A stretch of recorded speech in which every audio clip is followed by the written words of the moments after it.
যারা সিকিউরিটি নেন তাদের প্রতি কোন রকম কটাক্ষ না করেই আমি বলছি, এটা তারা নিজেদের কাল্পনিক গৌরব বৃদ্ধির একটা চেষ্টা। এ রাজ্যের মুখ্যমন্ত্রী নির্লজ্জের মতো সিকিউরিটি, কিসের তিনি জনগণের নেতা? মনে হয় না মাসেল পাওয়ার এবং মানি পাওয়ারের রাজনীতির যুগে বাম রাজনীতি অনেকটা পিছিয়ে যাচ্ছে, মানে একটু না অনেকটা পিছিয়ে যাচ্ছে এবং গেছে? কোনো জায়গায় এক ফোঁটা সরকারি গাফিলতিতে রক্তের দাগ নেই। ওই পরিস্থিতিটা তৈরি হলো কেন? গুজরাট লবিকে সুবিধে পাইয়ে দেওয়ার জন্য তখন মমতাকে শিখণ্ডী করে গুজরাট লবির লোকজন এই আন্দোলনটা করেছিলেন। গুজরাট লবি মানে কি মিন করতে চাইছে? মমতা হচ্ছে গুজরাট লবির একেবারে নির্দিষ্ট ভাড়াটে মানুষ। বিচারপতি হওয়ার অফারটা ছেড়ে দাও, আমি আগে ইন্টারভিউতে বলেছিলেন, তখন জ্যোতি বসু কি বলেছিলেন? ও ঠিক করেছে, আমি খবর পেয়েছি, ও ঠিক করেছে। নমস্কার, আপনারা দেখছেন শিবম দাসের ইউটিউব চ্যানেল, আর আমি শিবম। এই মুহূর্তে যার গাড়িতে সফর সঙ্গী হয়ে চেপে বসেছি, তাকে মনে হয় না নাম বলার তার প্রয়োজন আছেন, বিকাশ রঞ্জন ভট্টাচার্য। তার উদ্দেশ্যটা বলি, এখন আমরা যাচ্ছি সায়ন ব্যানার্জির জন্য তমলুকে তার নির্বাচনী সভা এবং এক দুটো কাজে। সেইখানে গাড়িতে বিকাশবাবুর সঙ্গে বসা এবং আড্ডা মারার, কথা বলার, এই সুযোগ হাতছাড়া করার যে লোভ, সেটা আমি সামলাতে পারলাম না। বিকাশবাবু, প্রথমেই আমাদের চ্যানেলে আপনাকে স্বাগত। এই যে আমার প্রথম প্রশ্ন, আপনার ক্লান্তি আসে না? মানে ধরুন কোর্টে সওয়াল করছেন, তারপরে আবার অনুজু একজনের প্রচারের ডাকে যাচ্ছেন, আবার কালকে শুনলাম সুজন চক্রবর্তীর মিছিলে থাকবেন, ক্লান্তি আসে না? ক্লান্তি অবসাদ তো মানুষের জীবনের অঙ্গ, কিন্তু যে কাজের মধ্য দিয়ে একটা মানসিক তৃপ্তি হয়, যে কাজটা মনে হয় আমি ব্যক্তি স্বার্থের বাইরে গিয়ে করতে পারছি, তাতে অনেক বেশি একটা আনন্দ হয়। সেই আনন্দের ধাক্কায় ক্লান্তি বোধটা কমে যায়।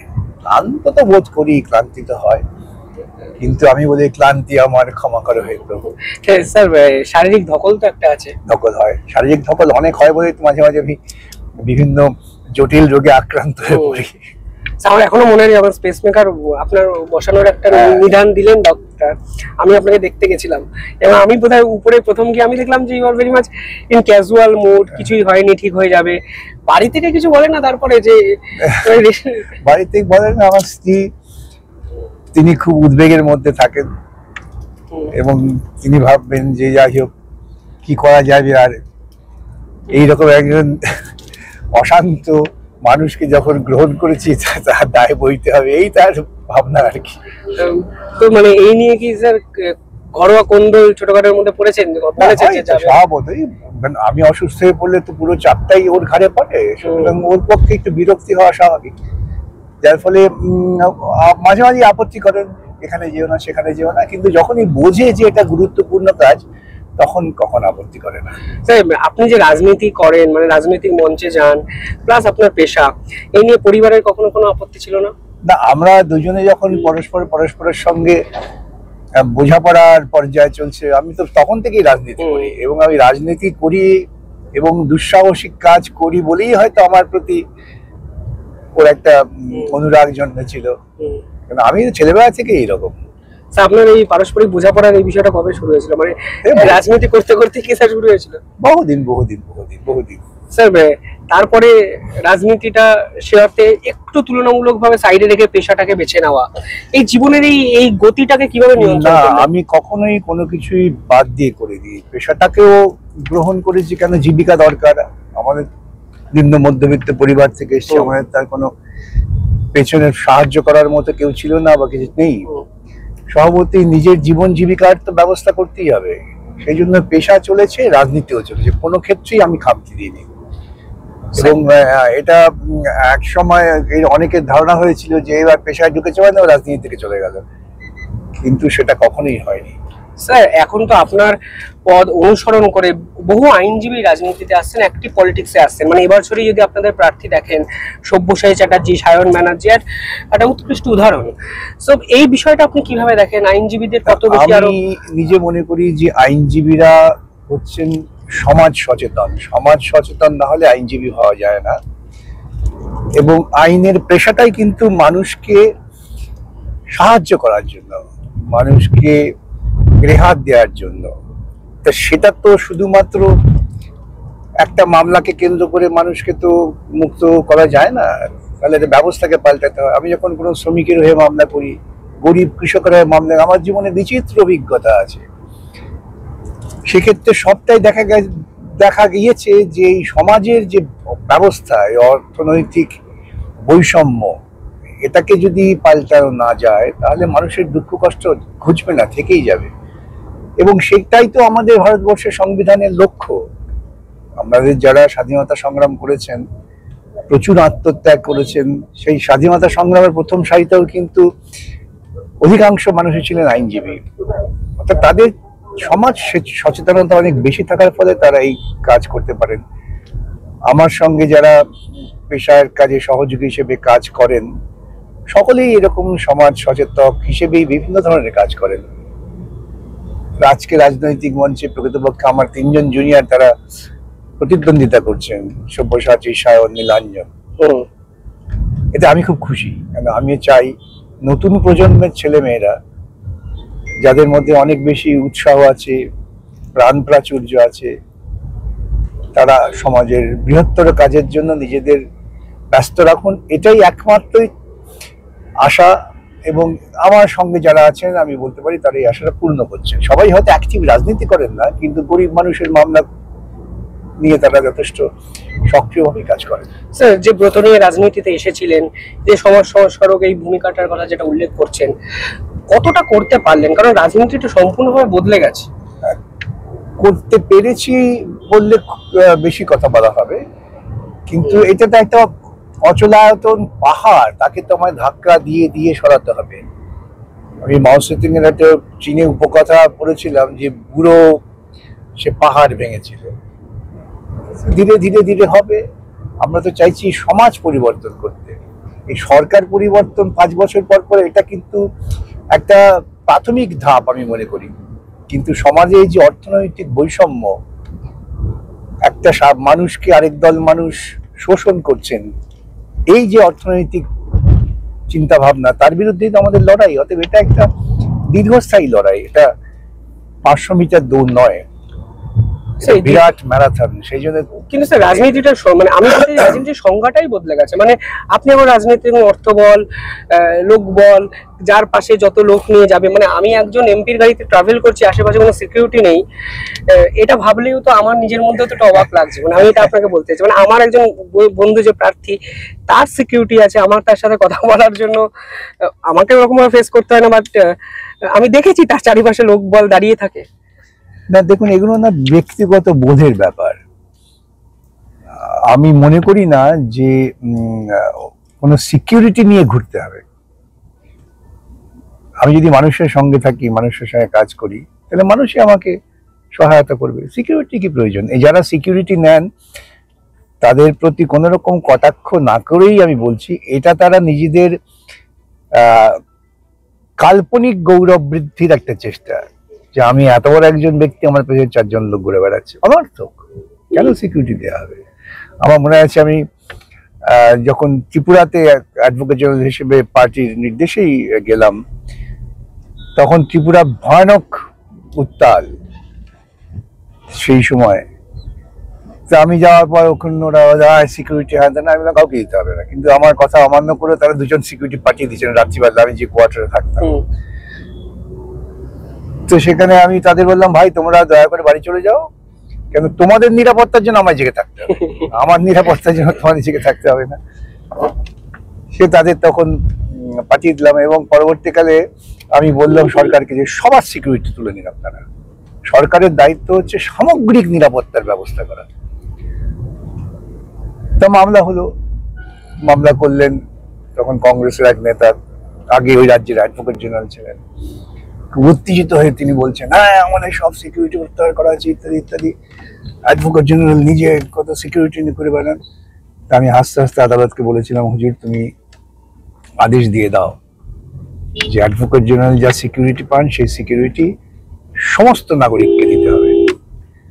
আমার এই কথা শুনে উনি ঘাবড়ে গেলেন, গিয়ে বললেন আপনি সিকিউরিটি নেন না, ওদের লোকাল ডায়ালেক্টে। আমি তাকে বলেছি, আমার সিকিউরিটি তো আপনি, কিসের সিকিউরিটি? এবং পরবর্তীতে তাদের আবেদন প্রত্যাহার করতে বাধ্য হলেন। সুতরাং এগুলো খুবই আমার মনে হয়, আবার বলি যে কাল্পনিক গৌরব বৃদ্ধির অপচেষ্টা। স্যার কিছুদিন আগে আমি একজন বিজেপির বড় নেতারাকে ইন্টারভিউ করতে গেছিলাম, আমি দেখছিলাম তার বৈভবপূর্ণ সিকিউরিটি, মানে যেটা আমি বলছিলাম চারিদিকে সিআরপিএফ জওয়ান। আপনার কি মনে হয় না বর্তমান রাজনৈতিক প্রেক্ষাপটে বাংলার নিরিখে এটাও একটা প্রয়োজন আছে? আমি মনে করি না সে প্রয়োজন।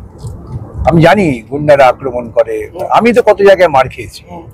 এই তো আমার সহযাত্রী এখানে পার্থ চ্যাটার্জি একজন চিত্রশিল্পী, ও তো নিজে সেই পাহাড়ের মতো দাঁড়িয়ে থেকে যত আক্রমণ আমার উপর হয়েছে তার থেকে বেশি আক্রমণ ওর উপর হয়েছে।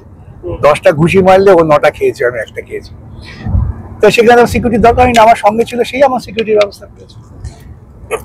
আমি যেটা মনে করি যে সরকারের প্রাথমিক দায়িত্ব হচ্ছে এমন একটা পরিবেশ তৈরি করা যাতে প্রত্যেকটা নাগরিক মনে করেন যে আমি নিরাপত্তার মধ্যে আছি, এবং যিনি আক্রমণ করতে যাবেন তিনিও যেন জানেন যে আমি যদি আক্রমণ করি তাহলে আমার সামনে কঠোর ব্যবস্থা আছে। এই যদি সামাজিক বাতাবরণ তৈরি করা যায় তাহলে আমার মনে হয় না কোনো সিকিউরিটির দরকার হয়। কেন, মানুষ স্বাভাবিকভাবেই কিন্তু নিরীহ, তাকে অকারণে খুঁচিয়ে না দিলে সে কখনো আক্রমণ করে না। আবার সেই পুরনো দিয়ে কথা মনে পড়ে যায়, কালীঘাটে যখন আমরা একটা মিছিল নিয়ে বেরিয়েছিলাম, সে উল্টো দিক থেকে সেখানকার পরিচিত কুখ্যাত গুন্ডারা সেই রিভলভার তাক করে আমাকে তাড়া করতে ভয় দেখাচ্ছে। আমি কি ভয়, আমি তার দিকে তাকে রিভলভার নাওয়া, তাহলে আমি তোমাকে ধরে নেবো। হ্যাঁ, এই দুজনের মধ্যে ব্যাটল হচ্ছে, আমি এগোচ্ছি ও এগোচ্ছি, তখন ওর সার্বিটা সাঁকড়েদরা বুঝলেন বিপদ, আমার মনে হচ্ছে থানির তুলে আমার মাথায় মারলেন, মাথায় ফেটে গেল, আমি পড়ে গেলাম। কি হলো, আমার সঙ্গে সঙ্গে মানুষরাই তুলে নিয়ে গেলেন, তারাই চিকিৎসা করলেন, তারাই ব্যবস্থা করলেন, এবং যে মারলো সে বাচ্চাটা ভয় পালিয়ে গেল। তো বাতাবরণটা যদি এই হয় যে প্রত্যেকটা মানুষের নিরাপত্তার দায়িত্ব সরকারের, তাহলে আর সিকিউরিটি দরকার হয় না। এ রাজ্যের মুখ্যমন্ত্রী নির্লজ্জের মতো সিকিউরিটি হচ্ছে, কিসের তিনি জনগণের নেত্রী? এমন সিকিউরিটি ব্যবস্থা করেছেন যে কালীঘাটে তার বাড়ির আশেপাশে কেউ উঁচু বাড়ি করতে পারবে না। আমি মামলা করেছি, মামলা জিতেছি। আমি নিজেই যদি প্রশাসক হয়ে মনে করি আমার নিরাপত্তা, দেশের প্রধানমন্ত্রী আমার সঙ্গে সেদিন ঝগড়া হয়ে গেল পার্লামেন্টে, প্রধানমন্ত্রী আসবেন বলে 10 মিনিট আগে থেকে আমাদের কাউকে, না উনিও এমপি আমিও এমপি, তারপর ঠাট্টা করে বললাম উনি উল্টে গিয়ে পিএম হয়েছেন বলে ওর সিকিউরিটি আমাদের সিকিউরিটি নেই। পিএস সিকিউরিটি নেই, এত মানুষের চিন্তা। তার মানে এরা জানেন যে আমরা এমন সমস্ত অপকর্ম করছি যে আমাদের উপর সাধারণ মানুষ ক্ষিপ্ত, সেই সাধারণ মানুষের ক্ষিপ্ত এই ভয়ে তখন তারা এই ব্যবস্থা করে। আর কিছু একটা কথা শুনে বুঝতে পারলাম যে সব পার্থ চ্যাটার্জি বা পার্থ চট্টোপাধ্যায়রা খারাপ হয় না। যাক স্যার, আপনি এমপি এবং আমাদের সাংসদ অভিষেক ব্যানার্জি এমপি, উনি জেড ক্যাটাগরির সিকিউরিটি পান, যখন গাড়ি নিয়ে যান চারিপাশটা ফাঁকা হয়ে থাকে, নবজোয়ারে আমরা দেখেছি। তাহলে এই যে পার্থক্যটা দেখলে কি আপনার মনে হয় রাজনৈতিক অবনমন, নাকি এটা আপনি কিভাবে ব্যাখ্যা করেন? না, আমি মনে করি এরা রাজনীতির মানুষ নন। যারা রাজনীতিটাকে নিজস্ব পেশা হিসেবে গ্রহণ করতে চান তারা ওই নিরাপত্তাহীনতায় ভোগেন। কেন, রাজনীতিটাকে তারা ব্যবহার করছেন নিজের সম্পদ বৃদ্ধির জন্য, তাই তাদের আতঙ্ক। রাজনীতি যদি ব্যবহার করা হয় মানুষের সেবার জন্য, তাহলে আতঙ্ক হবে কেন? আতঙ্ক হওয়ার কোনো কারণ নেই। আজকাল আমি যেমন অনেককেই দেখি অহরহ সিকিউরিটি নিয়ে ঘুরে বেড়াচ্ছে। আমার কাছে তো জুনিয়ররা কনফারেন্স করতে আসে, আমি একদিন দেখলাম সমস্ত আর্মড ফোর্সেস, এরা কারা, এখানে কারা? তখন আমার ওই জুনিয়র লজ্জা পেয়ে বলছে, স্যার আমার সিকিউরিটি। তুমি ওকে হাঁটিয়ে দাও, তুমি আমার কাছে এসছে তো কিসের সিকিউরিটি? আর এগুলো মানসিকতার ব্যাপার, আমি মনে করি এছাড়া কিছু। মানে এটা সামাজিক একটা দেখনদারিও বলা চলে। একেবারে যে বললাম যে কাল্পনিক গৌরব বৃদ্ধির প্রয়াস। স্যার, বাম রাজনীতি নিয়ে অনেক সমালোচনা বা অনেক প্রশংসাও বিভিন্ন জায়গায় শুনতে পাই। বামেদের যে হোল টাইমের ভাতা, এই যখন আমি এই বৈভব নিয়ে কথা বলছি, আমি ক্যামেরার সামনে প্রকাশ্যই বলছি, কেউ 6,000 টাকা পান, কেউ 7,000 টাকা পান। আপনার এটা কতটা বাস্তবিক মনে হয়? দেখুন, এটা নিয়ে আলোচনা হয়, আমাদের পার্টির মধ্যে আলোচনা হয় যে একজন যিনি পেশাগতভাবে রাজনীতিকে গ্রহণ করেছেন জীবনের লক্ষ্য হিসেবে, এদের যা যোগ্যতা, সেই যোগ্যতা অনুযায়ী সমাজে অন্য যে কোনো পেশায় থাকলে ভালো অর্থ উপার্জন করতে পারতেন, কিন্তু সেই আত্মত্যাগটা তারা করেছেন। কিন্তু তাদের বেঁচে থাকবার জন্য ন্যূনতম একটা ভাতা দেওয়া উচিত। আমরা সেই টাকা দিতে পারছি না, এটা আমাদের মধ্যে আলোচনা হয় পার্টির ভেতরে, কিন্তু নির্ভর করে পার্টির সামর্থ্যের উপরে। আমরা তো কর্পোরেটের থেকে টাকা নিতে পারি না, আমরা তো ইলেকট্রাল বন্ডের টাকা নিই না, তা নিয়ে বরং মামলা করি। তা আমাদের নির্ভর করে যারা পার্টি সদস্য আছেন তাদের দেওয়া লেভির উপরে, আর সাধারণভাবে মানুষের থেকে সংগ্রহ করা। আমি যখন ছেলেবেলায় এলাকায় পার্টি করতাম, প্রত্যেক মাসে প্রত্যেক বাড়িতে গিয়ে ওই 4 আনা 8 আনা স্লিপ, এমন হয়ে গেছিল একটা সময় আমি গেছি শুনেই বাড়ির লোক থেকে বলতেন ওকে 4 আনা পয়সা দিয়ে দে, মানে এইরকম ব্যাপারটা ছিল। বললো দরজা হয়েছে, বিকাশ আসছে, আয় 4 আনা পয়সা দিয়ে দে। এইভাবে আমাদের চালাতে হয়েছে। এবং যারা পার্টি সর্বক্ষণের কর্মী তারা খুব কষ্টে জীবন যাপন করেন। তো এদের মধ্যে একটা ফ্রাস্ট্রেশন চলে আসে, ফ্রাস্ট্রেশন হয়তো কারো পার্টি কারো ক্ষমতায় নেই, কিছু নেই, কারো কারো হয়তো আসে, কিন্তু অধিকাংশই তো আসে না। অধিকাংশ এই যে নতুন প্রজন্মের ছেলে মেয়ে যারা আসছে, কি উজ্জ্বল তারা তাদের শিক্ষাগত জীবনে, তারা স্বেচ্ছায় পার্টির হোল টাইমার হচ্ছে। তারা জানে হোল টাইমারের ভাতা কত, সে জেনেই তো হচ্ছে। তো এই অবস্থায় পার্টির হোল টাইমার হওয়ার জন্য আবেদন যেটা পড়েছে সেটার একটা নজিরবিহীন নাকি 2 মাস আগে আমি শুনলাম। এটা থেকে হচ্ছে যে এই সমাজ সচেতনতা মানুষের মধ্যে বৃদ্ধি পাচ্ছে। মানুষ যখন চোখের উপর দেখছেন যে গোটা সমাজটাকে রাজনৈতিক প্রক্রিয়ার মধ্য দিয়ে দুর্নীতিগ্রস্ত করে তোলা হচ্ছে, তখন মানুষ স্বভাবতই কিন্তু সৎ এবং স্বচ্ছ থাকতে চায়, তারা রুখে দাঁড়ায়। তারই পরিণতি হচ্ছে এই এখন অনেকে পার্টি হোল টাইমার হতে চান, আমরা হয়তো দিতে পারি না যতটুকু বিভিন্ন সময় শুনি, কোত্থেকে তাকে আমি ভাতা দেবো। আর বিভিন্ন কারণে 2011-এর পর থেকে এই যে চারিদিকে বিভিন্ন গণসংগঠনগুলোর উপর আক্রমণ হয়েছে, তারপরে গণসংগঠনগুলো তাদের পর্যন্ত জনসংগ্রহ কমে গিয়েছে, পার্টির স্বভাবতেই আর্থিক যে উৎস যেখান থেকে পার্টি টাকা পাবেন সেসবগুলো কমে গিয়েছে। অতএব এখন খুবই সংকটাপন্ন অবস্থায় আছে। ওই বলছি তো, আমরা একসময় চেষ্টা করেছিলাম, ভেবেছিলাম, অনেকেই বলেন আপনার নিজের একটা টিভি চ্যানেল কেন বলেন না ইত্যাদি, চেষ্টা করেছিলাম, কিন্তু তার যা খরচের বহর শুনলাম সেটা পশ্চিমবঙ্গ রাজ্য কমিটির পক্ষে সম্ভব হয়নি। এটা থেকেই প্রমাণ হয় যে 34 বছর ক্ষমতায় থাকার পরেও এই রাজ্য সরকারের ক্ষমতায় আছে, কিন্তু সেই শাসক দল তারা তাদের শ্রীবৃদ্ধি করেননি। অনেকে বক্তৃতা লম্বা লম্বা বলেন বটে টেলিভিশনে, বলে এই করেছে সেই করেছে, তা আমি তো ঘুরি, বিশেষ করে 2011-এর পর থেকে তো আমি তো চারিদিকে ঘুরে বেরিয়েছি এই পার্থদের মতো লোককে সঙ্গে নিয়ে। সব নিজের পয়সায় তারা গেছেন, যেখানে গেছি সেখানেও তাদের কি করুণ অবস্থা আমরা দেখেছি। কিন্তু যারা আছেন, এই মার খেয়েও যারা ছিলেন, তারা জানবেন যথার্থই আত্মত্যাগী মানুষ। আপনার মনে হয় না মাসেল পাওয়ার এবং মানি পাওয়ারের রাজনীতির যুগে বাম রাজনীতি অনেকটা পিছিয়ে যাচ্ছে, মানে একটু না অনেকটা পিছিয়ে যাচ্ছে এবং গেছে? হ্যাঁ, মাসেল পাওয়ার মানি পাওয়ারের কাছে বাম রাজনীতি অবশ্যই পিছিয়ে গেছে, এ নিয়ে কোনো বিতর্ক নেই। এবং আমি আপনাকে বলি, বিপরীত পক্ষে রাজনৈতিক অনেক নেতারা, নাম বলবো না, তারা আমার কাছে ইন কনফিডেন্স কথা বলেন, তারা পরিষ্কার বলে যে আমরা টাকার জোরে সব করে নেবো, আপনারা কি করবেন। তার প্রমাণ তো পাওয়া গেল ইলেকট্রাল বন্ড। ইলেকট্রাল বন্ডে দুর্নীতিমূলক টাকা, সেই টাকার ক্ষমতার জোরেই তো তারা মানুষকে কিনতে পারেন, মানুষকে বেচতে পারেন, ধ্বংস করতে পারেন, সুপারি কিলার নিয়োগ করে খুন করতে পারেন, সবই করতে পারেন। আপনার মনে হয় তো লোহাকে লোহা দ্বারাই কাটা যায়, এরকম তো একটা কথা আছে। তো আপনি যদি এই রাজনীতির সঙ্গে লড়েন, আপনাকেও তো সেই রকম প্রাচুর্যপূর্ণ হতে হবে। আমরা এটাকে আদৌ লোহা মনে করি না। মাসেল পাওয়ার, মানি পাওয়ারটা খুব টেম্পোরারি, কিন্তু হিউম্যান রিসোর্স এবং একটা আদর্শে প্রাণিত জনগোষ্ঠী অনেক বেশি ক্ষমতাশালী। এখন সেটা তো আস্তে আস্তে প্রমাণ হচ্ছে, এত কিছু করেও তো পারছে না ওরা।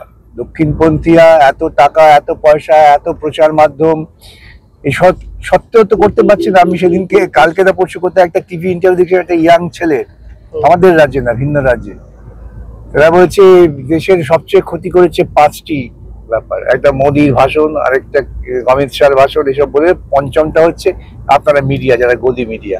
তাহলে এই যে শার্প রিয়াকশন একটি ছেলে, সে হয়তো দলিত পরিবারের ছেলে, লেখাপড়া শিখছে, এগিয়ে আসছে, এই লেখাপড়ার সুযোগটা সে পেয়েছে, কিন্তু স্বাধীনতা উত্তর যখন বামপন্থী আন্দোলন তীব্র ছিল, তার চাপেই কিন্তু এই সুযোগটা ছিল। বাচ্চাদের দলিতদের স্কলারশিপ, তাদের স্কুল কলেজে নিয়ে আসা, যেমন বাম আমলে 34 বছরে যে কাজটা করেছে তো অভাবনীয় কাজ, বিনা পয়সায় লেখাপড়া শেখানো, মাধ্যমিক স্তর, উচ্চ মাধ্যমিক স্তর পর্যন্ত। প্রথম প্রজন্মের ছেলে মেয়েরা হুহু করে লেখাপড়া শিখতে এসেছে। বাম সরকারকে ফেলে দেওয়ার চক্রান্তে ওইটা একটা কারণ, এবং তার প্রতিফলন এখন দেখতে পাচ্ছেন যে বাজারে শিক্ষা বিক্রি হচ্ছে, সেটাকে পরিবর্তিত হতে বাধ্য, কিন্তু মানুষ আবার ঢুকে দাঁড়াচ্ছে। স্যার, আপনি বলছেন মানুষের বোধ এটা জাগরিত হয়েছে, এক দুটো বিচ্ছিন্ন ঘটনার আপনি বলতেই পারেন, কিন্তু এই সমাজে এখনো এই রাজ্যে শাসক দলের 48% কাছাকাছি ভোট, একটু এদিক ওদিক হতে পারে। স্বাস্থ্যসাথী থেকে শুরু করে লক্ষ্মীর ভান্ডার এখনো একটা ফ্যাক্টর, বহু সমীক্ষা তথ্য বলছে। এখনো মানুষ মোহগ্রস্ত আছে। মানুষ কি ভাবছেন এটা ব্যাখ্যা করতে হবে, যে আমার কোনো উপার্জনের পথ নেই, আমি যদি ওই সামান্য সরকারি অনুদানটা পাই তাহলে হয়তো আমার এক মুঠো মুড়ি খেতে পারবো, এই মানসিকতা থেকে। সেজন্যই আমাদের করণীয় কাজ মানুষের কাছে এই চেতনায় উদ্বুদ্ধ করা, যে তোমার নিজস্ব শ্রমে বেঁচে থাকার যে গৌরব, সেই গৌরব থেকে তুমি বঞ্চিত হচ্ছ। তাই আমার শ্রম দেওয়ার ক্ষমতা আছে, আমার কাজ করবার সুযোগ রাষ্ট্রকে করে দিতে হবে। এই পদ্ধতি চলছে, সেই পদ্ধতিতে আমরা এগোচ্ছি। ওঠাপড়া তো আছেই, কিন্তু শুধুমাত্র এই দানের ফলেই যদি দাঁড়িয়ে থাকা যেত তাহলে সাম্প্রতিককালে কর্ণাটক নির্বাচনে বিজেপি হারতো না। সেখানে বিজেপি সেখানে ধর্মের কথাও বলেছে আর এইরকম ফ্রিভিজের কথাও বলেছে। কিন্তু সেখানে স্যার কর্ণাটকে কংগ্রেসও স্যার এই ধরনের একটা স্কিম চালু করেছে যে প্রতি মাসে 1000-1200 টাকা করে দেওয়া। হ্যাঁ, স্কিম চালু করেছে, সেটা হচ্ছে তো সাময়িকভাবে তারা মনে করছে যে এটার বিরুদ্ধে এইটা, কিন্তু এটা কোনো সলিউশন নয়। আজকে টাকার দাম যেখানে নেমেছে 500 টাকা বা 1000 টাকায় কি দাঁড়ায়, কিন্তু মানুষ যদি নিজস্ব শ্রম দিয়ে কাজ করতে পারতো অনেক বেশি টাকা পেত। এই বোধটা যে সামাজিক উন্নত চেতনা মানের যে প্রতিফলন, সেটা এই মুহূর্তে দেখা যাচ্ছে না। স্যার, এই মুহূর্তে ভারতীয় রাজনীতিটা যে জায়গায় আছে, মধ্যপ্রদেশে সেম স্কিম চলছে, কর্ণাটকে চলছে, অরবিন্দ কেজরিওয়াল আপ এরকম একাধিক স্কিম আছে, এই রাজ্যে তো আছেই। কোন দলের, কোন বিরোধী দলের কি এই ক্ষমতা আছে পরিষ্কার এসে বলে দেওয়া যে আমরা এই ধরনের ফ্রি স্কিম বন্ধ করে দেবো? মানে ভোট ব্যাংকের রাজনীতিটা এটা কতটা পারবে? না, বন্ধ করে দেবো এটা তো বলা সম্ভব না, কেউ বলবেও না।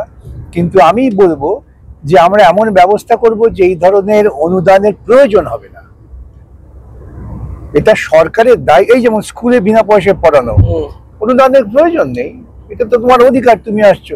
শিক্ষক নিয়োগ হবে, শিক্ষকরা তারা বিদ্যা দান করবেন, তার জন্য তাদের প্রাপ্য সম্মানিক সরকার দেবে। এইটাই সরকারের কাজ। সেটা যদি আমরা করতে পারি, যেটা আমরা করেছিলাম আমরা 34 বছরে, মানুষ বিভ্রান্ত হয়েছেন, আমরা মানুষের কাছে পৌঁছতে পারিনি, এসব সত্ত্বেই বামফ্রন্ট সরকারের পতন হয়েছিল। কিন্তু এই মৌলিক কাজগুলো যে বামফ্রন্ট সরকার করেছেন সেটা নিয়ে তো কোনো বিতর্কের জায়গা নেই। মানুষ এই উপলব্ধি চেতনায় যখন আসবে তখন আবার মানুষ ফিরে আসবে। স্যার, উপলব্ধি চেতনায় কতটা আসবে সেটা একটা বড় প্রশ্ন নিঃসন্দেহে থাকবে। স্যার, বাম সরকারের পতন এই প্রসঙ্গে যখন ঢুকলো, বিকাশ রঞ্জন ভট্টাচার্য কোনোদিন সেলফ অ্যানালাইসিস করতে বসে এমন 3টে পয়েন্ট কি খুঁজে পেয়েছে যার জন্য বাম সরকারের পতন হয়েছিল? হ্যাঁ, আমার নিজের মনে হয়েছে, সেটা হচ্ছে যে বাম সরকার থাকার ফলে বাম গণতান্ত্রিক আন্দোলনটা স্থিমিত হয়ে গিয়েছে। এই আন্দোলনটা যখন স্থিমিত হয়ে যায় এবং মানুষ মনে করে যে আমি সরকারে আছি তাই সব পেয়ে যাব, আমার যে আদায় করতে হবে, যে অধিকারটা যে আমাকে অর্জন করতে হবে, এই মানসিকতাটা কিন্তু স্থিমিত ছিল বা প্রায় চলে গিয়েছিল, যার ফলে এটা পরিণতি হয়েছে। আমি মনে করি আগে কিছু একটা হলে পরে আমরা এলাকার মানুষকে বলতাম চলুন আমরা সকলে আন্দোলন করি, যাই ওখানে গিয়ে হই হই করি। বাম সরকার থাকার ফলে বিশেষ করে 34 বছর কি গেছে পার্টির কোনো এলাকার নেতা কাছে, আচ্ছা আমি অমুক দাদাকে বলে দিচ্ছি, তখন মানুষের কি ধারণা হয়েছে যে ক্ষমতায় থাকলে ক্ষমতার কাউকে ধরে পাওয়া যায়, পাওয়ার জন্য নিজেকে পরিশ্রম করতে হয় না, নিজেকে মানুষকে সংগঠিত করতে হয় না, এই একটা মানসিকতা, নেতিবাচক মানসিকতা তৈরি হয়েছে। আপনারা বহু ইন্টারভিউতে বহু কমেন্ট লেখেন, বিভিন্ন দলের সমর্থকরা, সাধারণ মানুষও লেখেন যে বামেদের সময় এই ধরনের দাদা, এই ধরনের আরাবুল শওকতদের একটা উৎপাত ছিল সমাজে, যার ফলে বামপন্থীদের মানুষ ভয় পেতেও শুরু করেছিল। এটাকে আপনি কিভাবে দেখেন? না, এটা যখন মানুষ বলছেন তখন নিশ্চয়ই হয়েছিল, মানুষের অভিজ্ঞতার কথাই বলছেন। সেটাই তো বললাম যে আগে একটা কিছু পেতে গেলে পরে মানুষকে জড়ো করে নিয়ে যারা সরকারিভাবে দায়িত্বে আছেন তাদের উপর চাপ সৃষ্টি করার প্রবণতা হতো। তাদের প্রত্যেকটা মানুষ মনে করতেন যে আমরা গিয়ে আন্দোলন করলাম বলেই পেলাম। এখন যদি হয় যে আমি শিবম দাকে ধরলে পরে শিবম দা অমুক দাদাকে বলে দেবেন, তমুক দাদা করে দেবেন, এইরকম একটা হয়তো ব্যবস্থা ছিল। এবং এর ফলে এমন হয়েছে, সেটা আমরাও দেখেছি, তখন আমরাও এই নিয়ে আপত্তি করেছি। তলার অনেক কর্মীদের তাদের হয়তো বোঝে আসেনি। এটা করতে গিয়ে অনেক ব্যক্তিগত পরিসরেও নাক গলাতে শুরু করে দিয়েছিল। এই ব্যক্তিগত পরিসরে নাক গলাটা অত্যন্ত ভুল, এবং তার হয়তো প্রতিক্রিয়া এখন হচ্ছে। আপনি সাংসদ, আপনার কাছে তো এরকম ব্যক্তিগত অনেক অনুযোগ আসে যে এটা করে দিন দাদা, এটা করে দিন দাদা, আপনি এগুলো কিভাবে দেখেন? আমি স্পষ্ট বলে দিই যে এটা হওয়া সম্ভব, এটা হওয়া সম্ভব নয়। যেটা সম্ভব তার জন্য চেষ্টা করব, যা নয় কিছু করতে পারবো না।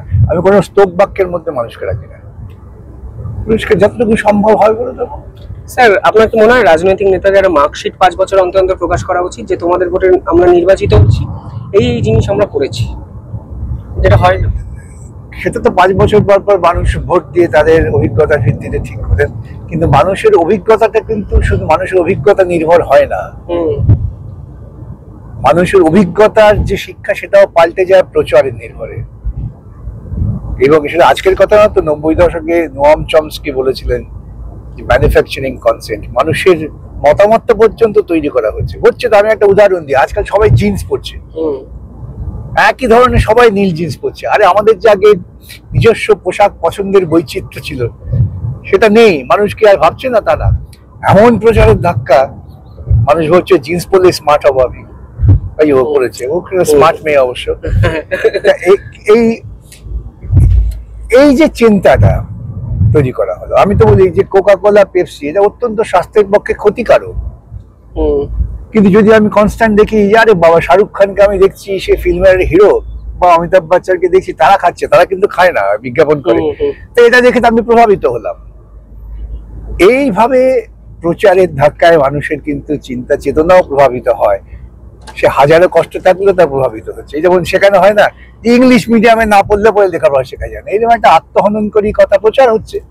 বহু মানুষ বলেন, এই নিয়ে আমার সঙ্গে অনেকে ঝগড়াও হয়। বর্তমান প্রজন্মের বাবা মারাও ইংরেজি মিডিয়াম, এরা নিজেদের ক্ষতি করছেন। সেরা বাংলা মিডিয়াম স্কুল আছে, এই গ্যারান্টিও কি আপনি ক্যামেরার সামনে বসে দিতে পারবেন? নিশ্চয়ই, সেরা বাংলা মিডিয়াম স্কুল ছিল, তো বাংলা মিডিয়াম স্কুল থেকে তো সব বড় হয়েছে। আমরা কোন স্কুলে পড়াশোনা করেছি? ছিল, মানে এখন এটাকে নষ্ট করা হয়েছে। এটা নষ্ট করা হয়েছে কেন? ব্যক্তি পুঁজির স্বার্থে।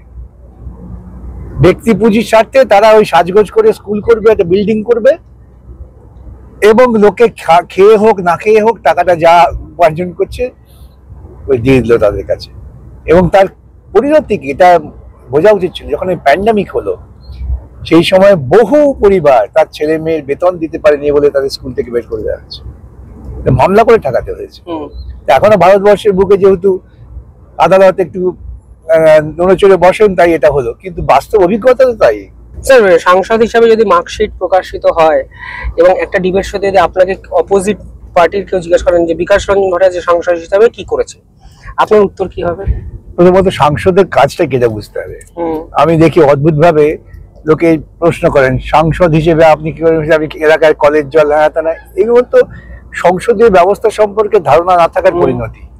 সাধারণ মানুষের অজ্ঞতা। ত্রিস্তরীয় সরকার, সংসদে দেশের আইন তৈরি হবে, দেশ কিভাবে পরিচালিত হচ্ছে সেটা নিয়ে ভাবা হবে। সেখানে গিয়ে আমার এলাকায় একটা রাস্তা নেই, আমার এলাকায় ওই মেয়েটা স্কুলে ভর্তি হতে পারলো না, এসব আলোচ্য বিষয় নয়। এটাই তো আমরা এই প্রচারগুলো হয়। যদি একজন যদি সাংবাদিক গিয়ে জিজ্ঞেস করে প্রার্থীকে যে আপনি আপনার এলাকার জন্য কি করবেন, আরে এলাকার জন্য বিধানসভা আছে, এলাকার জন্য পঞ্চায়েত আছে, পুরসভা আছে, সংসদকে ভাবতে হবে গোটা দেশের কথা। আমি যখন যাদবপুরে নির্বাচনের প্রতিদ্বন্দ্বিতা করছিলাম, আমার অনেকে প্রশ্ন করেছেন, এক কথাই বলেছি যে আপনারা পাঠাবেন সংসদে, ওটা দেশের আইন তৈরি হওয়া, দেশ প্রশাসন নিয়ে আলোচনা হবে, এলাকার দুঃখ নিয়ে আলোচনা হবে না। কিন্তু আমরা সংসদটাকে এরকম জায়গায় নামিয়ে এনেছি, এবং দুর্ভাগ্য আমি বলি, সেই ফান্ডটা তো কাজ হবেই, সেই ফান্ডটা তো স্থানীয় ভিত্তিক 5 কোটি টাকা 10 কোটি টাকা যা হবে, সে তো টুকটাক অনেক আবেদন আসে, সেটা হয়, কিন্তু সেটাও করতে হবে। কিন্তু যে নির্দিষ্ট আইন আছে, আইন মোতাবেক আমি প্রত্যেককে বলি যে আমার কাছে কত আবেদন আসছে, যেহেতু একমাত্র সাংসদ আমি ঘটনাচক্রে, প্রত্যেককে বলি যে আমি সব রেকমেন্ড করে দিচ্ছি, কোনো সন্দেহ নেই, কিন্তু আমি তদবিরের জন্য দৌড়বো না। এক, কারণ আমি কারোটা তদবির করবো না। আর দুই, এগুলো যদি আইন মোতাবেক না হয় আমার কিছু করার নেই। লোককে তো ভাওতা দিয়ে লাভ নেই। কিন্তু অনেকের তো এরকম আবার কোথায় ঢুকে বলতে রে বাবা, হ্যাঁ ঠিক আছে। যেই সংসদে আপনি প্রতিনিধি, সেই তার উচ্চকক্ষে বা সেই সংসদে মিমি নুসরাত দেবরাও যান এবং আইন প্রণেতারা এই বিষয়টা বললেন, এটাকে আপনি কিভাবে দেখেন এবং এটা কি খারাপ লাগা কোনো সৃষ্টি করে? না, আমি আবারও বলি, দেখুন প্রত্যেকটা পেশার মানুষ, প্রত্যেকটা মানুষের অধিকার আছে নির্বাচনে প্রতিদ্বন্দ্বিতা করার, কিন্তু এটা ভোটারদের ঠিক করতে হবে যে আমি কাকে ভোট দেবো। এই ভোটাধিকার প্রয়োগ, এই অধিকারটা প্রয়োগের জন্য আমাকে কি কি ভাবতে হবে, সেই শিক্ষাটা কিন্তু আমরা ভোটারদের দিই না। রাজনৈতিক দলগুলো ইচ্ছাকৃত সাধারণ মানুষকে ইচ্ছাকৃত দক্ষিণপন্থী দল এগুলো ইচ্ছাকৃত ভাবে করে। তা না হলে ভাবা যায় ভোটের আগে টাকা বিলি হচ্ছে, টাকা ধরা পড়ছে। আমি তো দেখলাম নির্বাচন কমিশন কত হাজার, কতশো কোটি টাকা ধরা পড়েছে। কিসের দরকার হবে?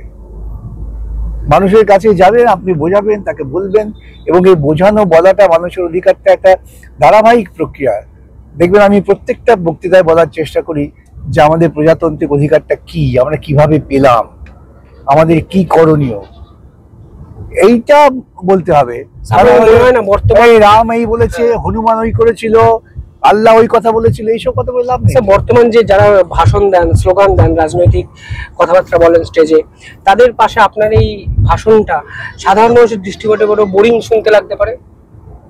এটা একটা হতে পারে, কিন্তু আমি দেখেছি অধিকাংশ মানুষই তারা কিন্তু আমাকে পরে ফিডব্যাক দেন। অনেক সময় আমি দেখি সোশ্যাল সাইটেও যে তারা এই ধরনের কথাই জানতে চান, শুনতে চান, ইতিহাসটা কি, কেন হয়েছে, কি করণীয়, এগুলো জানা দরকার। কিন্তু আমাদের দেখবেন অধিকাংশ রাজনৈতিক নেতারা আজকাল যে সমস্ত বক্তৃতা হয়, অসম্মান না করেই বলছি, ব্যতিক্রমী দু চারজন ছাড়া, কেউটাই অমুক কি বলেছে, অমুক কি খেয়েছে, অমুক ওখানে গেল কেন, কারণ বিতর্কে যায়।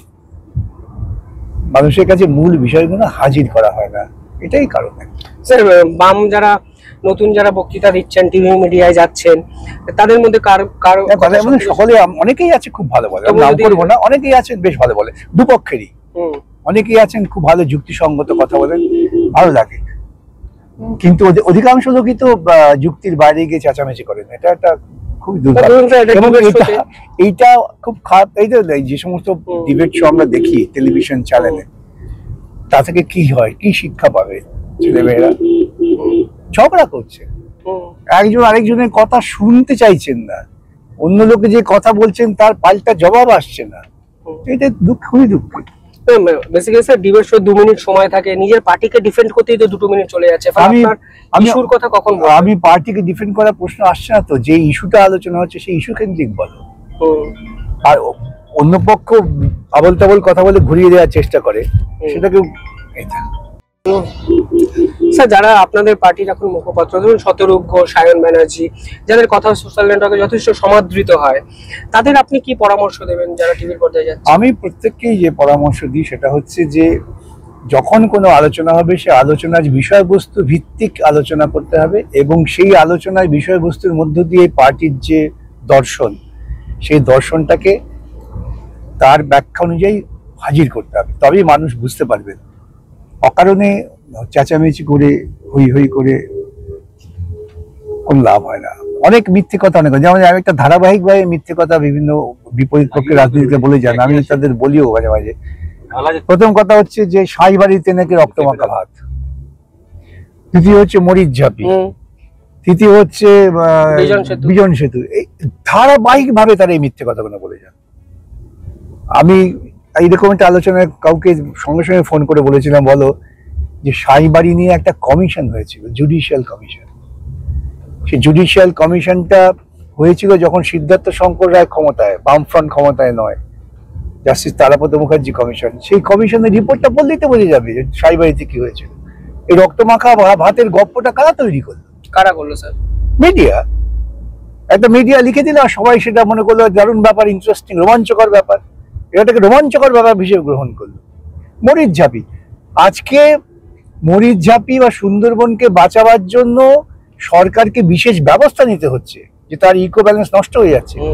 কত আগে বামফ্রন্ট সরকার মনে করেছিলেন যে মরিচঝাঁপিতে ওখানে জনবহুল করা যায় না, তারা তাদের সেখান থেকে সরিয়ে নির্দিষ্ট জায়গা রেখেছেন। গল্প রটিয়ে গেল, লক্ষ লক্ষ লোক খুন হয়েছে। সেই সময়ে যিনি ওখানকার দায়িত্বপ্রাপ্ত পুলিশ কর্তা ছিলেন ডক্টর অমিয় সামন্ত, তার নিজের লেখা আছে, পরবর্তী অনেক লেখা বেরিয়েছে যে কোনো কোথাও কোনো গুলিগোলা চলে, যে কোনো খুন হয়। এত ঘটনা কিছুই হয়নি আপনি বলতে পারেন? হয়, আমি বলেছি জোর করে, আমি তো বলে বিতর্ক তথ্য ভিত্তিক হোক, তা তো হচ্ছে না। যে কি এদের বিজন সেতুতে আনন্দমার্গীদের, আরে আনন্দমার্গীদের ইতিহাসটা জানো? আনন্দমার্গী নিজেদের মধ্যে লড়াই, এখনো সে লড়াই চলে, আমি তাদের হয়ে মামলাও করি। পুরুলিয়াতে আনন্দমার্গীরা অস্ত্রবর্ষণ করলেন, কি জন্য করলেন? কিন্তু ওই চালিয়ে দেওয়া হলো। আমার মনে আছে এক অধ্যাপক কলকাতা বিশ্ববিদ্যালয়ে, এখন তিনি বেঁচে নেই তাই নাম করছি না, একদিন তখন আমি ডিবেট শো যেতাম, অনেক আগে, আজ থেকে 20-25 বছর আগে। তা একটা উনি কথা বলেছেন, আমি সঙ্গে সঙ্গে কন্ট্রাক্ট করলাম যে না, এটা ঠিক বলছেন না, আপনি তো ভুল, আপনি একটা কথা ভাসিয়ে দিলেন। পরে তিনি বেরিয়ে বলছেন যে আপনি তো বলেছেন ঠিকই, আসলে আমরা এরকম কথা ভাসিয়ে দিই, লোকে শোনে, শুনবে। তারপর এই একজন নাম করা মানুষ একটা কথা বলে দিলেন, 56,000 কলকারখানা বন্ধ হয়ে গেছে। এখনো দেখলাম অনেকে বলে, আরে 56টা কল নাম কর না, যে কলকারখানা শ্রমিকদের জন্য বন্ধ হয়েছে। ওরা বোঝে না শ্রমিকরা কখনো কলকারখানা বন্ধ করে না, কারণ শ্রমিকদের জীবিকা হচ্ছে এই কারখানা। কলকারখানা বন্ধ করে মালিক, তারা নির্দিষ্ট পরিকল্পনা করে বন্ধ করে। এই কথাগুলো সবসময় সকলে বলে না। মালিকরা পরিকল্পনা করে কেন বন্ধ করবে? আমার বাড়ির পাশে স্যার হিন্দমোটর, আমার একদম হিন্দমোটর কেন বন্ধ হলো স্যার? অনেকে বলেন যে শ্রমিক রাজনীতিরা, এইটাই মিথ্যে কারণ। হিন্দমোটর বন্ধ হচ্ছে সম্পূর্ণ অর্থনৈতিক কারণে, জমি এখনো পড়ে আছে সম্পূর্ণ অর্থনৈতিক কারণে বন্ধ হয়েছে। যে তারা শ্রমিকদের অনেক পাওনা করে দেয়নি, এই নিয়ে এখনো মামলা করতে হচ্ছে। এখন শ্রমিকরা তাদের পাওনা করি চাইলেই মালিক দেখলো যে আমার যথেষ্ট মুনাফা করা হয়ে গেছে, এবার আমি কেটে পড়ি, আর তখন শ্রমিকদের দোষ হয়ে গেল। এগুলো হচ্ছে দক্ষিণপন্থী রাজনীতিকরা এই সমস্ত অপপ্রচারগুলো চালিয়ে যান ধারাবাহিকভাবে, যাতে সাধারণভাবে মানুষের মনে এই শ্রমজীবী দরিদ্র গরিব মানুষের বিরুদ্ধে ধারণা তৈরি হয়। এই যে লোকে বলে না, বাড়িতে কিছু চুরি হলে পরে প্রথমে বাড়ির কাজের মেয়েটা ছেলেটাকে দোষ দেবে, এই মানসিকতা, সেই মানসিকতাটাকে এরা টিকিয়ে রাখতে চান, তার বিরুদ্ধেই আমাদের বলতে হবে। স্যার আমরা মেদিনীপুরে যাচ্ছি, মেদিনীপুর মানে সব থেকে আলোচিত কেন্দ্র নন্দীগ্রাম। সেই নন্দীগ্রামে বাম আমলের অনেক ভুল ত্রুটি নিয়ে সমালোচনা হয়েছে, অনেক কিছু হয়েছে। আপনার মনে হয় এত ঘটনা নিয়ে বাম আমলের সমালোচনা হয়, আলোচনা হয়, কোন জায়গায় এক ফোঁটা সরকারি গাফিলতিতে রক্তের দাগ নেই?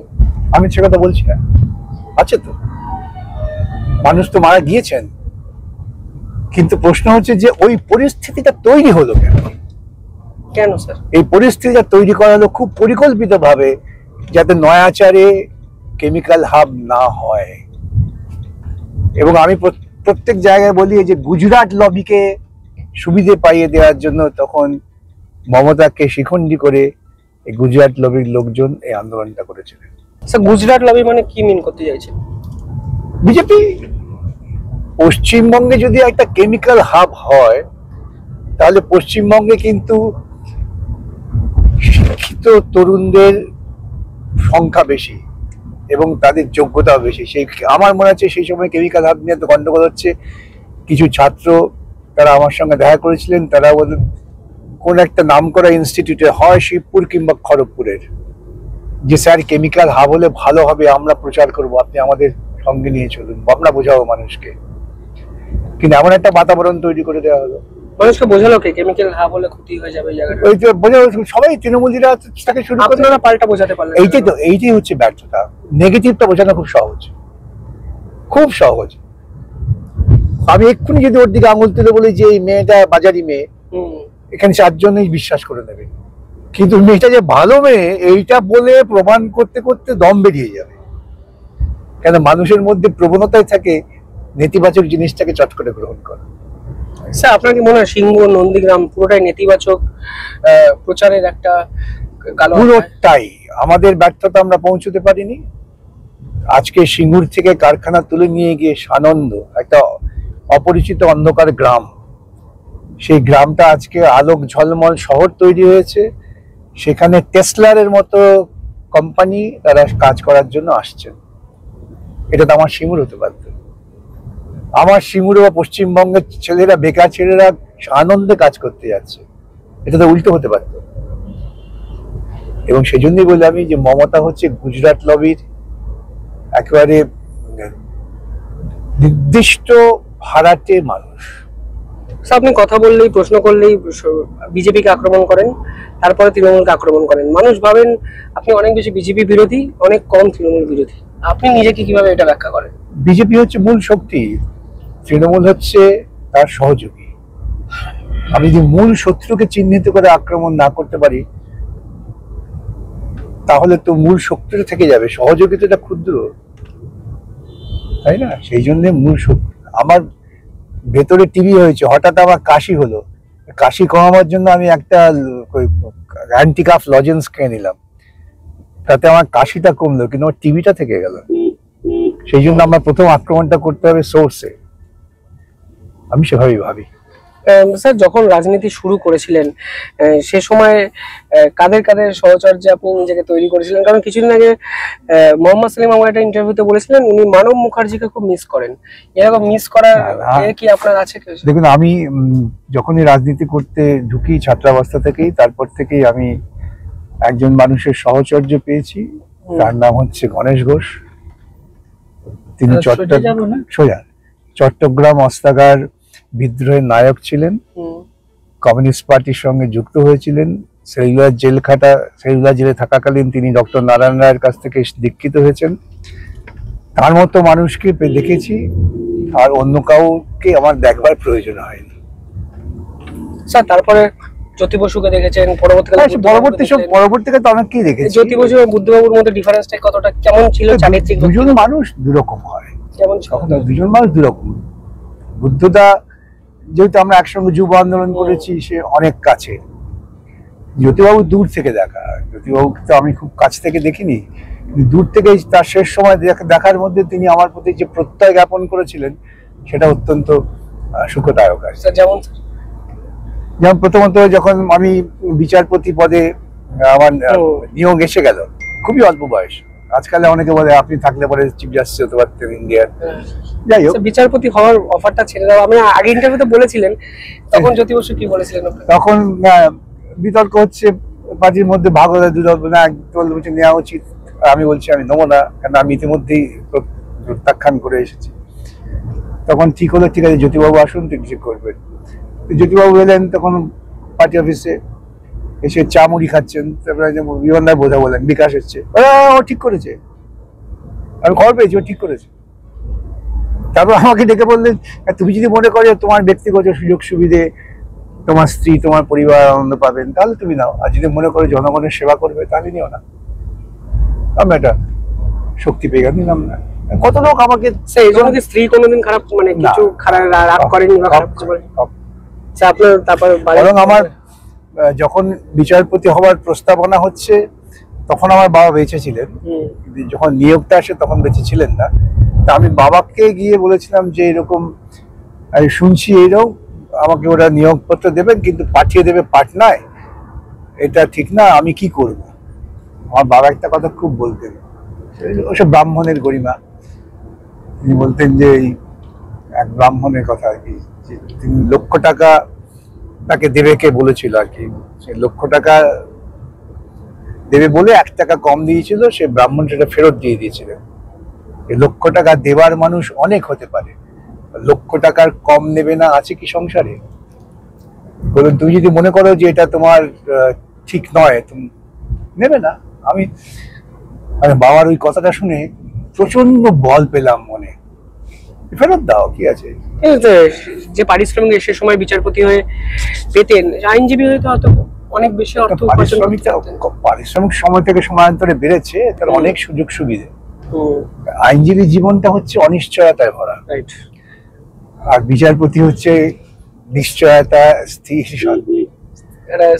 আইনজীবী হিসেবে আমাদের প্রতিদিন লড়াই করতে হয়, প্রতিদিন, প্রতি মুহূর্তে। পড়াশোনা এখনো করেন? মানে করতেই হয়, রেগুলার। হ্যাঁ, নিশ্চয়ই করতে হয়। সেই জন্যই আর তো অনিশ্চয়তার মধ্যে না, তুমি আইনজীবী হিসেবে সফল হতে পারবে কি পারবে না তার তো কোনো গ্যারান্টি নেই। স্যার, বুদ্ধবাবুকে কিভাবে দেখলেন? ছাত্র রাজনীতি বুদ্ধদের সঙ্গে আমার খুব ঘনিষ্ঠতা ছিল যুব আন্দোলন করা থেকে। বুদ্ধ একজন অত্যন্ত রুচিশীল মানুষ, একটা বাঙালি কৃষ্টির একেবারে একটা অন্যতম প্রতিচ্ছবি হচ্ছেন বুদ্ধরা। ভদ্র, নম্র, সাহিত্য, শিল্প, সংস্কৃতি এই নিয়েই যার জীবন। অনেকে বলেন উনি অনেক অহংকারী ছিলেন। না না না, একদমই না। আর উনি কেউ আবল তাবল কথা বললে হয়তো উনি পাত্তা দিলেন না, এটাকে অহংকারী বললে আপনি কি? প্রত্যেক মানুষের স্ট্যান্ড থাকতে হবে। প্রশাসনিক দক্ষতায় বুদ্ধবাবু নাকি ব্যর্থ ছিলেন, আপনার মনে হয়? বুদ্ধদা অনেক উদার ছিলেন, উদার মনস্ক মানুষ। যখন মমতা সিঙ্গুরে ওই রকম বিক্ষোভ করছে, আমি গিয়ে বলেছিলাম এটা বসতে দেবেন না বুদ্ধদা, আপনি মেরে তুলে দিন। তখন উনি বলেছিলেন আমাকে, আরে বিরোধী দলের নেত্রী, তিনি বলছেন, আমি সেটাকে মানবো না। এই বোধ খুব কম লোকের থাকে। যদি মেরে তুলে দিত তাহলে সিঙ্গুরে কারখানাটা হতে পারতো বলে মনে হয়? এটাই তো অনেকে বলেন না। স্যার, আজকের দিনে মুখ্যমন্ত্রী মমতা ব্যানার্জির ট্রান্সফরমেশনটাও তো দেখলেন, মানে ক্ষমতায় থাকাকালীন মুখ্যমন্ত্রীকে দেখলেন, এখন ক্ষমতায় আসার পর মুখ্যমন্ত্রী মমতা বন্দ্যোপাধ্যায়কে দেখলেন। ওনার ট্রান্সফরমেশনটা কিভাবে দেখেন আপনি? কোনো ট্রান্সফরমেশন নেই, উনি চিরকালই বিধ্বংসী, নেতিবাচক, এখনো তাই। স্যার, 2009-এর পঞ্চায়েত ইলেকশনে কি আপনারা বুঝতে পেরেছিলেন যে বামেরা 2011-তেই সিংহাসনচ্যুত হতে চলেছে? মানে বুদ্ধবাবুর নেতৃত্ব ছিল এই সময়। এটা বোঝা যায়নি, আমি বুঝতে পারিনি। আপনি সত্যি বুঝতে? আমি তখন বুদ্ধদার ইলেকশন এজেন্ট ছিলাম। মানুষের মধ্যে কখনো মনে হয়নি যে লোকে বুদ্ধদেব ভট্টাচার্যকে ভোট দেবে না, কিন্তু হলো তো। আমরা মুর্শিদাবাদে একটা পাবলিক রিয়াকশন করেছিলাম, সেখানে মানুষ বলছিলেন তৃণমূলের বাকি নেতারা অসৎ হতে পারে, দুর্নীতিগ্রস্ত হতে পারে, কিন্তু দিদি তো ভালো। এইটা হচ্ছে, এই ন্যারেটিভটা মিডিয়া তৈরি করেছে যে সবাই চোর আমি ভালো। তা তুমি যদি সব চোরের নেত্রী হও, তুমি ভালো হও কি করে? সাধারণ অঙ্ক এটা।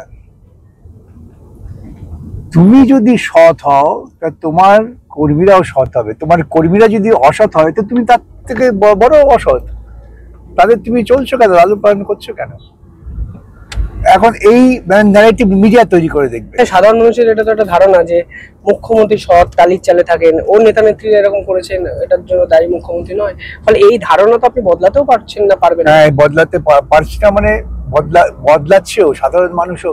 এই যে আমি বলি না, আমি ধারাবাহিক কথাগুলো বলি, ঠিক এমনকি যারা বিদেশে থাকেন বাঙালি, আমাকে এক ভদ্রলোক অস্ট্রেলিয়া থেকে ফোন করলেন, তিনি বলছেন যে আমার খুব দৃঢ় ধারণা ছিল মমতা সৎ, আপনার এই সমস্ত ইন্টারভিউ শোনার পর আমার মনে হচ্ছে উনি অসৎ। হ্যাঁ, ওইটা নিতে ছাড়িয়ে এসছি, ওই মোড়টাই ছিল। তো অতএব মানুষ বুঝে যাবে ধীরে ধীরে, এই একটা ন্যারেটিভ তৈরি করা হয়েছে। তো আমি তো কালকেই বোধহয় কোন একটা চ্যানেলে বললাম যে উনি যে অসৎ তার সবচেয়ে প্রমাণ হচ্ছে উনি সততার প্রতীক বিজ্ঞাপনটা কার টাকায় করেছিলেন, কে টাকা দিয়েছিল এটা বলুন? নিজে হাতে টাকা না নিলেই কি সে সৎ হয়ে গেল? তারপরে এই যে দুর্নীতি হয়েছে, ক্যাবিনেট মিটিং এ সিদ্ধান্ত করলেন, তা উনি তো অসৎ, উনি জেনে করেছেন। তবে এইগুলো কথা হচ্ছে, কোনটা সততা বলতে লোকে ধারণা করে যে হাত পেতে গরিব ছেলেটা 5টা টাকা নিয়েছে, এটাই সততা না। সততা হচ্ছে তোমার প্রত্যেকটা চিন্তা এবং কর্মে তুমি কোন লক্ষ্যে করছো, এটাই হচ্ছে বড় কথা। স্যার, আমি একটু শেষ পাটে আসি। বাম রাজনীতির এক ঝাঁক নতুন মুখ, দীপশিতা, সৃজন, সায়নরা উঠে আসছে। আপনি এদেরকে দেখে কিভাবে রেট করেন এবং এদেরকে কি পরামর্শ দেবেন? হ্যাঁ, এত তাড়াতাড়ি রেটিং এর প্রশ্ন আসে না। আন্দোলনটা দীর্ঘস্থায়ী, অনেক দূর পথ হাঁটতে হয়, কে কোথায় কখন থাকবে না থাকবে এ নিয়ে নিশ্চিত করে বলা মুশকিল। তবে শুধু বলতে পারি যে এরা প্রত্যেকেই সম্ভাবনাময়, যদি সৎভাবে এরা রাজনৈতিক অঙ্গনে থাকেন, কমিউনিস্ট মতাদর্শ মেনে চলার চেষ্টা করেন, তবে আমরা অনেক নতুন ভালো রাজনৈতিক কর্মী বাজারে পেলাম আর কি। স্যার, থাকবে না মানে থাকতে পারেন এরকম একটা কথা বললেন, আপনার মনে হয় স্যার ঋতব্রতের দলবদলটাকে নিয়ে আপনি আমি কিভাবে- সেসব মাথায় রেখেই বললাম, সেসব মাথায় রেখেই বললাম যে মানুষের কখন পদস্খলন হয় অথচ সেটা আগে তো বাম নেতাদের নিয়ে এত কিছু ভাবতে হতো না। হতো না, হতো, ব্যতিক্রমী ছিল, হ্যাঁ, কিন্তু ইদানিং হয় সমাজ পাল্টাচ্ছে, প্রলোভন ইত্যাদি অনেক কিছু আছে। ঋতব্রত দল পরিবর্তন করতে পারে আপনি ভেবেছিলেন? ভাবতেই পারিনি ঋতব্রত, কি বলবো, আর সেটা ভাবা যায় না, কষ্টে। আপনার সঙ্গে সম্পর্ক আমার কেমন খুব ছিল? ভালো ছিল, ও আশুতোষ কলেজের ছাত্র ছিল, খুব আসতো আমার কাছে, আমার স্বভাবতেই আমিও যখন আশুতোষ কলেজের ছাত্র, আমি আরো খারাপ দিনের সময় আশুতোষ কলেজে বিপিএসসি ইউনিট প্রতিষ্ঠা করেছিলাম আমরা 4 জন, আমি, নিহার এবং সৌমেন। সৌমেন এখনো বেঁচে আছে, নিহার বেঁচে নেই। তখনও এসএফআই তৈরি হয়নি, তখন ছিল বিপিএসএফ। আশুতোষ কলেজ ছিল ডিএসওর এক অভেদ্য দুর্গ, মানে এসইউসির। তো যাই হোক, সেটা হলো। তো সেখান থেকে ঋতব্রতর এই ঋতব্রতে এই যে পরিণতি, এটা কে ভেবেছিল? আমি তো ভাবিনি। স্যার শোনা যায় বুদ্ধবাবুর খুব ঘনিষ্ঠ ছিলেন সাংসদ। সবারই ঘনিষ্ঠ ছিল, সবারই ঘনিষ্ঠ ছিল। তার ঋতব্রত অনেকগুলো তো যোগ্যতা ছিল। স্যার দল বদলানোর পর আর কোনোদিন কথা বলেছেন বা সামনে না, কোনো কথা আমার হয়েছে? সঙ্গে কখনো আর কথা বলেনি, দেখাও করেনি। স্যার বিচারপতি অভিজিৎ গাঙ্গুলির বিজেপিতে যোগদান করা, এটা আপনাকে তো ব্যথা দিয়েছে, আপনি এটা নিজে বলেছেন, কিন্তু এই এই এই যে পরিবর্তনটা কতটা বাস্তবের উপর দাঁড়িয়ে বলে আপনার মনে হয়? না, অভিজিৎ তো রাজনীতি কখনো করেনি এর আগে, আমি জানি না যে প্রত্যক্ষ রাজনীতি করতে বলে, আমার জানা নেই। ও এমনি নাটক দেখতে ভালোবাসতো, শিল্প সাহিত্য চর্চা করতো। বিচারপতি হিসেবে একটা অত্যন্ত ইতিবাচক ভূমিকা নিয়েছে, এ নিয়ে কোনো সন্দেহ নেই। ওই বিচারপতির ভূমিকার জন্য ওর মানে ইতিহাসে নাম লেখা থাকবে। কিন্তু পরবর্তীকালে হঠাৎ ওর রাজনীতি করার দিকে, এইটাই, হ্যাঁ রাইটই, রাজনীতির দিকে যে ওর এত ঝোঁক তৈরি হলো কেন, সেটা আমি বলতে পারবো না। এই নিয়ে আমার তারা সাথে, এই সেতু বন্ধনটা করেছিল, আপনি খোঁজ খবর পেয়েছেন? না আমি খোঁজ নিই না, দেখুন এগুলো সব ব্যক্তিগত ব্যাপার। সে আইনজীবী থাকাকালীন আমার সঙ্গে কাজ করেছেন ঘনিষ্ঠভাবে, তার মানে তো আমার এই অধিকার জন্মায় না তার ব্যক্তিগত বিষয় নিয়ে চর্চা করার বা তার ব্যক্তিগত পরিধির উপর আলোচনা করার, সে অধিকার আমার নেই, আমি কখনোই করি না। আমার বহু জুনিয়র যারা জজ হয়েছেন, জজ যারা হওয়ার পর তাদের সঙ্গে আমার কোন রকম যোগাযোগ আছে আমি রাখি না, মানে ওই সৌজন্যমূলক যোগাযোগ ছাড়া। স্যার অভিজিৎ গাঙ্গুলি যে কথাগুলো বলেছেন বামেদের নিয়ে, আগেরটা এই কথাগুলো আপনি কিভাবে দেখেন? ধর্মচারণ করে না, কিন্তু অনেকে তো স্যার ভাবতে শুরু করেছিলেন অভিজিৎ গাঙ্গুলি বামপন্থী রাজনীতিকে বিশ্বাস করেন। না না, এটা তো মানুষের ভাবনার তো কোনো বিধিনিষেধ নেই। ভাবছেন যে ভেবেছেন। অভিজিৎ কখনো রাজনীতি করতো না, ও রাজনীতি করার দিকে ওর ঝোঁক কবে থেকে হয়েছে, হঠাৎ বিজেপির সঙ্গে কিভাবে যোগাযোগ, এই সম্পর্কে আমার কোনো ধারণা নেই, আমি কখনো খোঁজও করিনি, আমি জানতেও চাইনি যে কেন এটা হয়েছে। স্যার বলতে গেলে তমলুকের একটা শেষ প্রশ্ন, যদি কোনোদিন অভিজিৎ গাঙ্গুলির সঙ্গে মুখোমুখি হন, কি বলবেন? কিছু বলবো না, আমার কেমন আছো, ভালো আছো কিনা, শরীর টরীর কেমন আছে, কেমন রাজনীতি করছে তা জিজ্ঞেস এবং করো। সায়ন ব্যানার্জি যার প্রচারে এসেছেন তার বিপক্ষে অভিজিৎ গাঙ্গুলি কিন্তু দাঁড়িয়েছেন। তাই কি আছে, এটা রাজনৈতিক লড়াই, এটা ব্যক্তি লড়াই না। মঞ্চে দাঁড়িয়ে অভিজিৎ গাঙ্গুলি সম্পর্কে কিছু বলবেন? একটা কথা বলবো না, রাজনীতির কথা বলবো। আমি তো প্রথম দিন বলছি যে অভিজিৎ দুর্নীতিমূলক একটি দলে যোগদান করেছে, সুতরাং দুর্নীতির বিরুদ্ধে লড়াইটা ও আর করতে পারবে না। এটা তখনও বলেছি, এখন বলছি, আগামী দিনেও বলবো।